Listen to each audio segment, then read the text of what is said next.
today we will study the physiology of sleep. In this chapter we will study about definition, sleep, requirement, physiological changes during the sleep, type of sleep, stages of sleep and EEG pattern in the sleep, mechanism of sleep and applied physiology of sleep disorder.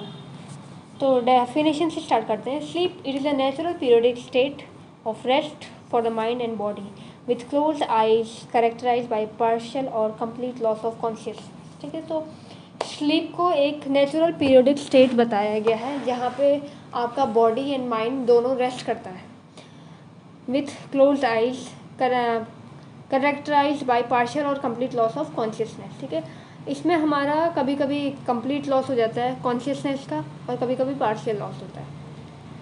ठीक है, कभी कभी आप लोगों ने ऐसे देखा होगा, खुद पे ही ऐसा ऑब्जर्व किया होगा, जब हम सोए रहते हैं तो कभी कभी ऐसा होता है कि हमारे आसपास लोग बातें कर रहे होते हैं तो हमें वो सुनाई देता है. मतलब हम वहाँ पे उस कंडीशन में हम पार्शियली कॉन्शियस हैं अपने सराउंडिंग्स को लेके. Loss of the consciousness leads to decrease response to external stimuli and decrease body movement. Loss of consciousness मतलब अगर हमने पूरी तरह कॉन्शियसनेस लॉस्ट कर ली है तो इसका मतलब है कि जो भी हमारा एक्सटर्नल स्टिमुलस है, जो भी आसपास की आवाज़ है, सराउंडिंग की आवाज़ है, वो आपको बिल्कुल भी सुनाई नहीं देगी. एंड डिक्रीज बॉडी मूवमेंट्स, और जहाँ पे आपकी बॉडी के मूवमेंट्स भी बहुत ही कम हो जाएंगे, बिल्कुल डिक्रीज हो जाएंगे. Depth of sleep is not constant through out the sleeping period, it varies in different stages of sleep.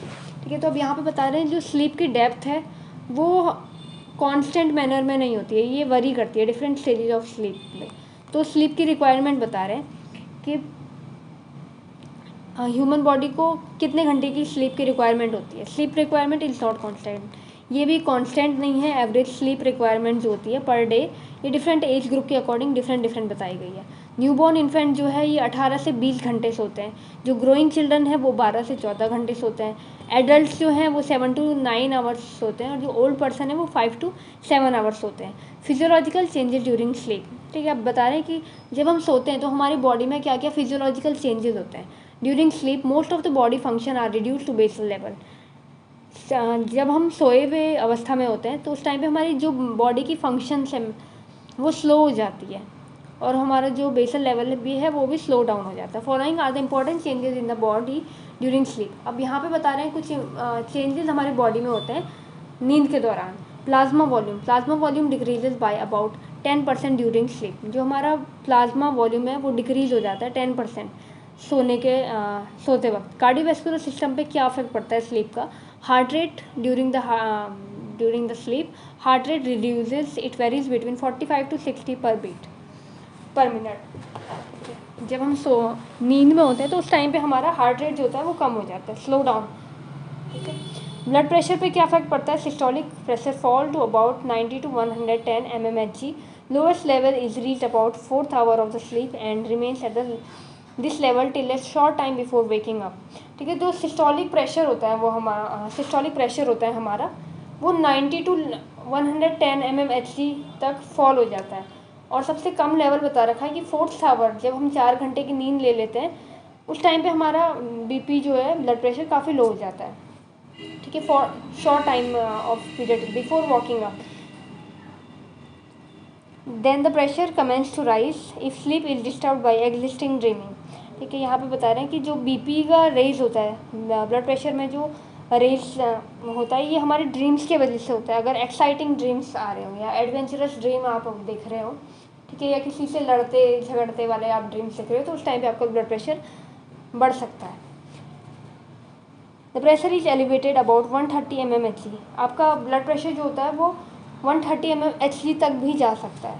ठीक है, रेस्पिरेटरी सिस्टम में क्या फ़र्क पड़ता है. Rate and the force of respiration decreases, respiration become irregular and Cheyne Stokes type of periodic breathing में develop. ठीक है, जो हमारा रेस्पिरेशन का रेट है और फोर्स है वो भी डिक्रीज हो जाता है यहाँ पे, और जो हमारा रिदमिक पैटर्न होता है रेस्पिरेटरी सिस्टम का वो इरेगुलर हो जाता है.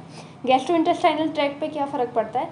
Salivary secretion decreases during sleep. Gastric secretion is not altered और may be increased slightly. Contraction of the empty stomach is more vigorous. Salivary secretion जो होता है यहाँ पे कम हो जाता है जिस टाइम पे हम स्लीप में होते हैं. गैस्ट्रिक सिक्रेशंस जो होते हैं कभी कभी अल्टर्ड हो जाते हैं, कभी कभी ये इंक्रीज भी हो जाते हैं, और हमारा पेट अगर खाली होगा तो वहाँ पे कॉन्ट्रैक्शंस होने लग जाते हैं. एक्सक्रीटरी सिस्टम में क्या फ़र्क पड़ता है, formation of the urine decrease and specific gravity of the urine increase. ठीक है, जब हम सोते हैं तो हमारा यूरिन आउटपुट कम रहता है और स्पेसिफिक ग्रेविटी यूरिन की बढ़ जाती है। ठीक है, फिर स्वेट सिक्रीशन बढ़ जाता है स्लीप के टाइम पे, लैक्राइमल सिक्रीशन डिक्रीज हो जाता है, muscle tone in the all the muscles of the body except ocular muscle decreases very much during sleep, it is called a sleep paralysis. कि जो हमारा मसल टोन होता है वो काफ़ी हद तक डिक्रीज हो जाता है, और सबसे ज़्यादा डिक्रीज होता है ऑक्यूलर मसल्स, जो हमारी आँखों की मसल्स है। ठीक है, आईलिड के आसपास वाली जो मसल है वो और भी ज़्यादा बहुत ही ज़्यादा वैसी हो जाती है, लिथार्जिक टाइप हो जाती है। ठीक है, तो इस कंडीशन को स्लीप पैरालिसिस भी कहते हैं। रिफ्लेक्सेस बता रहे हैं, certain reflexes particularly knee jerk are abolished, Babinski sign become positive during sleep, deep sleep. ठीक है, बेबिंस्की साइन हमने देखा था, रिफ्लेक्सेस अगर आपने पढ़ा नहीं है तो आप जाके वो वीडियो देखिए। ठीक है, वहाँ पे आपको बेबिंस्की साइन के बारे में पता चलेगा। और डीप स्लीप में अगर कोई जाता है तो उस टाइम पे बेबिंस्की साइन पॉजिटिव मिलता है। ठीक है, तो इसको हम करेंगे colour blue. Threshold for the most of the reflexes increases, जो रिफ्लेक्सेस होते हैं वो बढ़ जाते हैं। प्यूपिल्स आर कॉन्स्ट्रिक्टेड, प्यूपिल्स जो होती है वो कॉन्स्ट्रिक्ट कर जाती है। लाइट रिफ्लेक्सेस रिटेन, ठीक है, लाइट रिफ्लेक्सेस भी रिटेन हो जाता है। Eye ball move up and down, eye ball जो होती है हमारी या तो वो अपर की तरफ होगी या तो वो नीचे की तरफ होती है। ब्रेन में क्या होता है स्लीप के दौरान, brain is not inactive during sleep, there is a characteristic cycle of the brain wave activity during sleep with irregular interval of dreams. ठीक है, एक ब्रेन ही है जो स्लीप के टाइम पे एक्टिव इनएक्टिव नहीं रहता है, मतलब ये एक्टिव रहता है। और यहाँ पे कुछ साइकिल्स चलती है, ब्रेन वेव की साइकिल्स सोने के टाइम पे। ठीक है, इरेगुलर इंटरवल्स ऑफ ड्रीम्स, बहुत सारे सपने हमें आते हैं तो उसके हिसाब से हमारे ब्रेन में जो वेव्स हैं वो फॉर्म होती रहती है। Electrical activity in the brain varies with the stage of sleep. ठीक है, इलेक्ट्रिकल एक्टिविटीज़ हमारे ब्रेन में होती रहती है, और जो स्टेजेज ऑफ स्लीप जो बता रखी है तो उसके अकॉर्डिंग ये चेंज होती रहती है। आप लोगों ने काफ़ी सारे ऐसे रिसर्च देखे होंगे जहाँ पे लोग कहते हैं कि अगर आप 7 घंटे की नींद लेते हो या 12 घंटे सिर्फ आप बेड पे ही बिताते हैं तो आप पे एक्सपेरिमेंट की जाती है, उसके रिगार्डिंग वहाँ पे से डाटा कलेक्ट किया जाता है ब्रेन वेव पैटर्न के थ्रू। टाइप ऑफ स्लीप, अब स्लीप के टाइप बताए गए हैं, 2 टाइप के बता रखे हैं, रैपिड आई मूवमेंट स्लीप और non rapid eye movement sleep, REM और NREM। REM क्या होता है, rapid eye movement sleep. Rapid eye movement sleep is a type of sleep associated with the rapid conjugate movement of the eyeball which occurs frequently। तो rapid eye movement जो sleep होती है इस time पे eye ball जो होती है वो कंटिन्यूस मूव करती रहती है इधर उधर, तो the eye ball move the sleep is deep. ठीक है, जब हमारी आई बॉल मूव करती रहती है मतलब हम डीप स्लीप में, so it is called the paradoxical sleep. It occupies about 20-30% of the sleeping period. ठीक है, ये हमारे स्लीप का 20-30% पीरियड होता है, sleeping period. Functionally REM sleep is very important because it play an important role in consolidation of the memory. ठीक है, ये जो REM स्लीप होती है ना हमारे ये बहुत ही इंपॉर्टेंट बताई गई है, क्योंकि इस टाइम पे जो भी हमारी मेमोरी होती है वो कंसोलिडेट होती है। हमारे जो भी हमने पूरे दिन भर में किया है, जो भी पूरे दिन भर में हमने चीज़ें याद करी है तो वो हमारे ब्रेन में कहीं ना कहीं कंसोलिडेट होती है। ठीक है, स्टोर हो रही होती है। Dreams occur during this period, और इस टाइम पे ना ड्रीम्स आते हैं। NREM बता रखा है, non rapid eye movement sleep is the type of sleep without the movement of eye ball. ये वाली जो स्लीप है इसमें आई बॉल का बिल्कुल भी मूवमेंट नहीं होता है, without the movement of eye ball. इसको हम करेंगे colour orange. It is called the slow wave sleep, इसको स्लो वेव स्लीप कहते हैं। Dreams does not occur in this type of sleep and it occupies about 70-80% of the total sleeping period. ठीक है, ये जो स्लीप बताई गई है ये 70-80% होती है। Non REM sleep is followed by REM sleep.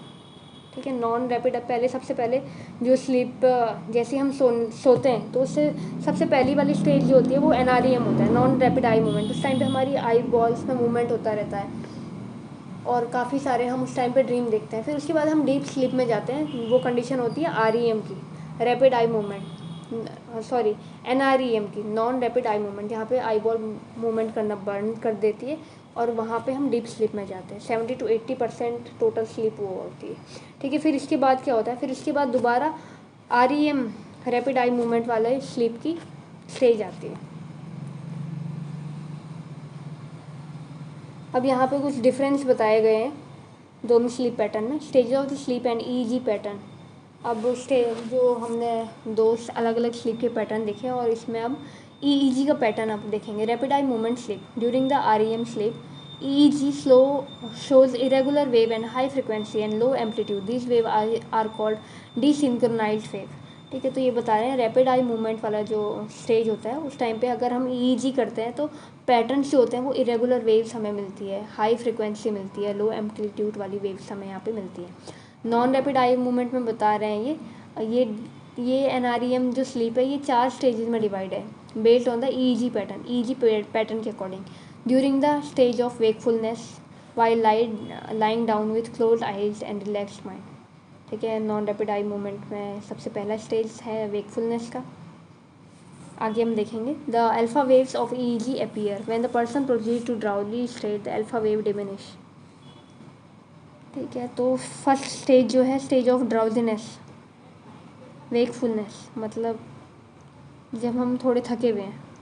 Alpha wave are diminished and abolish, तो इस टाइम पे जो अल्फ़ा वेव होगी वो हमें मिलेगी नहीं। EEG show only low voltage fluctuation.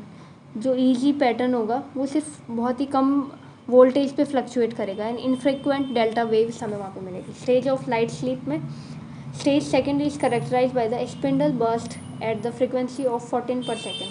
तो यहाँ पे एक ना स्पिंडल बर्स्ट सा बनेगा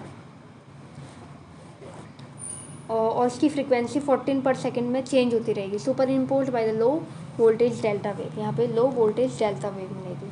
कुछ यहाँ पे करेक्टरिस्टिक बता रहे REM और NREM में। रैपिड आई मूवमेंट आपके REM में प्रेजेंट होगा और NREM में एब्सेंट होगा। ड्रीम्स यहाँ पे प्रेजेंट होंगे और NREM में एब्सेंट होंगे। मसल ट्विचिंग भी यहाँ पे प्रेजेंट होगी, ठीक है, और NREM में ये एब्सेंट होगी। हार्ट रेट फ्लक्चुएट करेगा, ब्लड प्रेशर फ्लक्चुएट करेगा, रेस्पायरेटरी भी फ्लक्चुएट करेगा।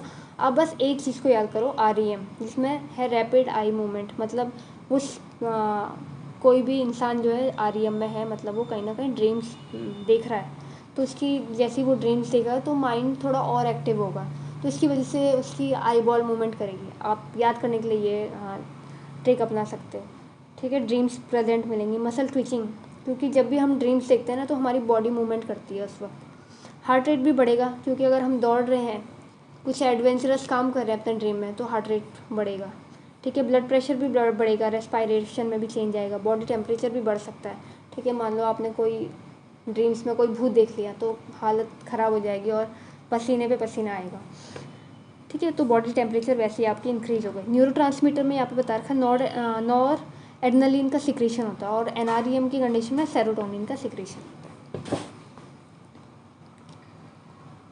यहाँ पे कुछ पैटर्न बता दिए हैं स्लीप के, आप लोग देख सकते हैं। स्टैंडर्ड 100 में माइक्रोवोल्ट में किस तरीके का है, वेकफुलनेस में किस तरीके का पैटर्न हमें मिल रहा है, NREM स्लीप में, NREM second stage, third stage and fourth stage में किस किस टाइप का हमें पैटर्न मिल रहा है ब्रेन के।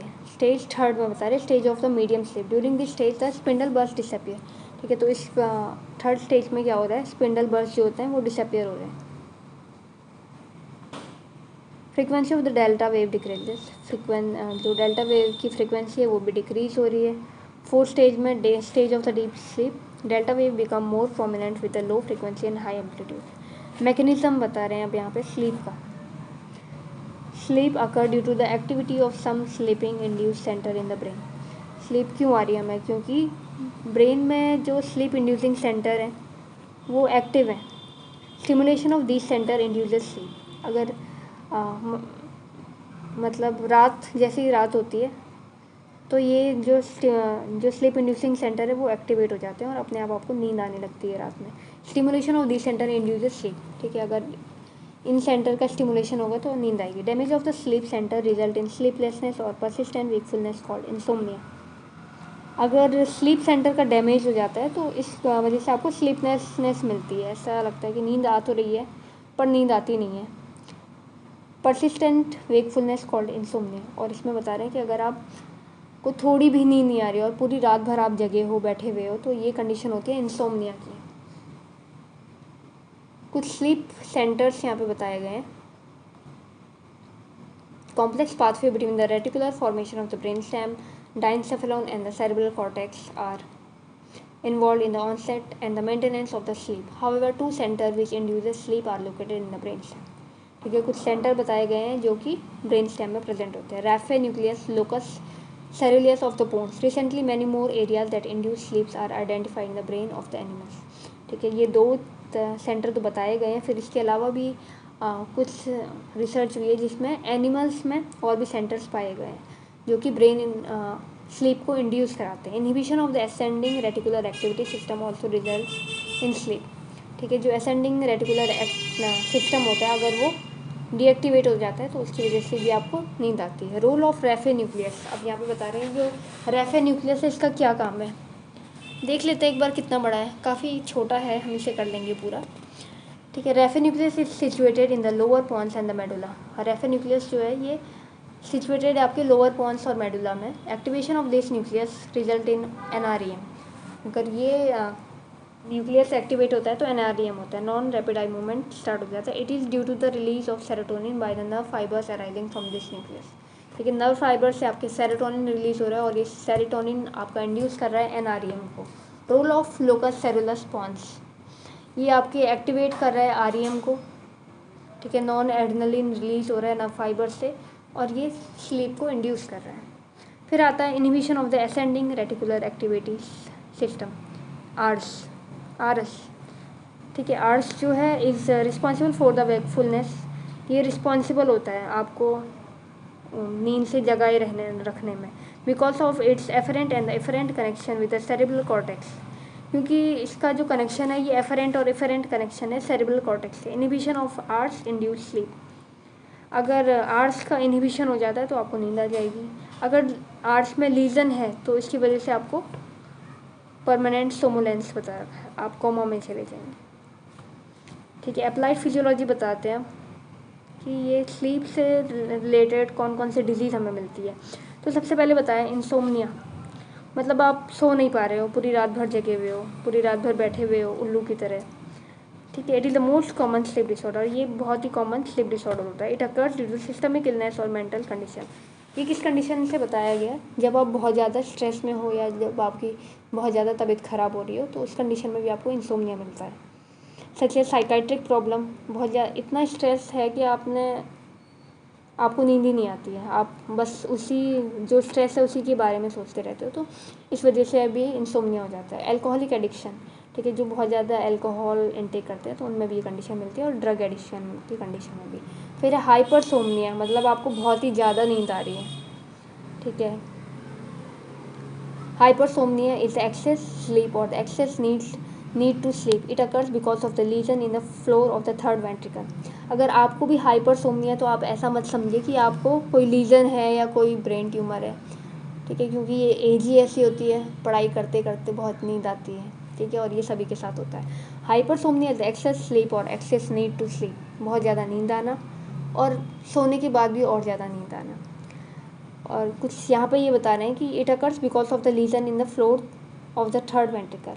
ये किस कंडीशन होता है, जब आपके ब्रेन में थर्ड वेंट्रिकल में लीजन होता है या ब्रेन ट्यूमर होता है, इंसेफेलाइटिस, क्रोनिक ब्रोंकाइटिस की कंडीशन में, और disease of the muscles. Hypersomnia also occur in the endocrine disorder such as myxoedema and diabetes insipidus. ठीक है, इस कंडीशन में भी ये मिलता है।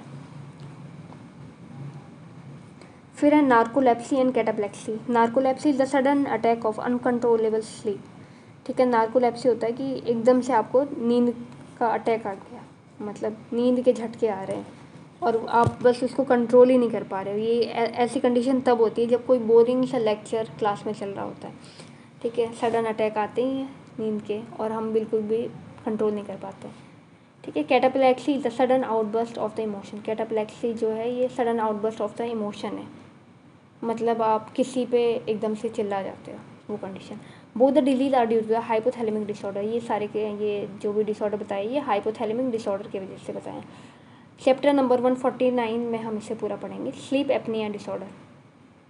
Sleep apnoea is the temporary stoppage of the breathing rapidly during the sleep. ठीक है, जब हम सो रहे होते हैं तो उस टाइम पे थोड़े टाइम के लिए हमारा जो रेस्पिरेटरी सिस्टम होता है वो स्टॉप हो जाता है, ये टेम्पररी होता है। Sleep apnoea syndrome is the disorder that involve fluctuation in the rate of force of respiration during REM with the short apnoea episode. तो ये कंडीशन किस में मिलती है, यहाँ पे फ्लक्चुएशन होता है आरईएम की कंडीशन में, रैपिड आई मूवमेंट जब हो रहा होता है तो यहाँ पे फोर्स ऑफ रेस्पिरेशन में चेंजेस आते हैं, शॉर्ट एपनिक एपिसोड मिलता है, मतलब थोड़े ही टाइम के लिए ऐसा होता है कि आपको सांस नहीं आ रही है। ठीक है, apnoea is due to the decrease stimulation of the respiratory centre. और ये एपनिया क्यों हो रहा है?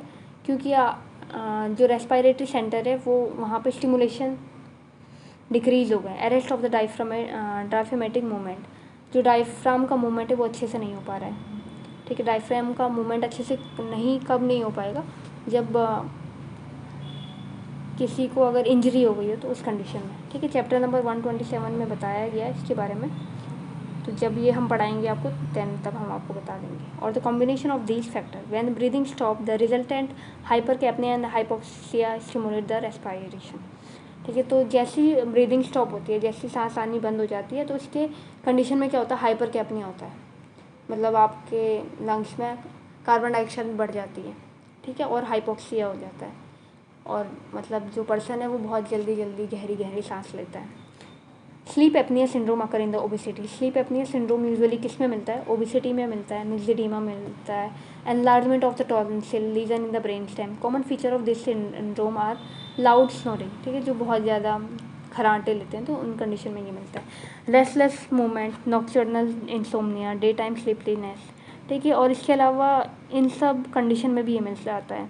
रेस्टलेस मूवमेंट मतलब ठीक है, हाथ पैरों को बहुत ज़्यादा जो मूवमेंट करते हैं।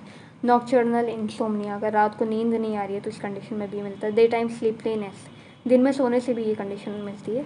Morning headache and fatigue. In severe condition hypertension, right heart failure and stroke. अगर बहुत ही सीवियर कंडीशन होती है तो उस कंडीशन में आपको हाइपरटेंशन भी हो जाता है, राइट हार्ट फेलियर भी हो सकता है और स्ट्रोक भी हो सकता है। ठीक है, अब बता रहे हैं नाइटमेयर, मतलब कुछ ऐसे डरावने सपने। Nightmare is a condition during sleep that is characterized by the sense of extreme uneasiness or discomfort or the frightful dreams.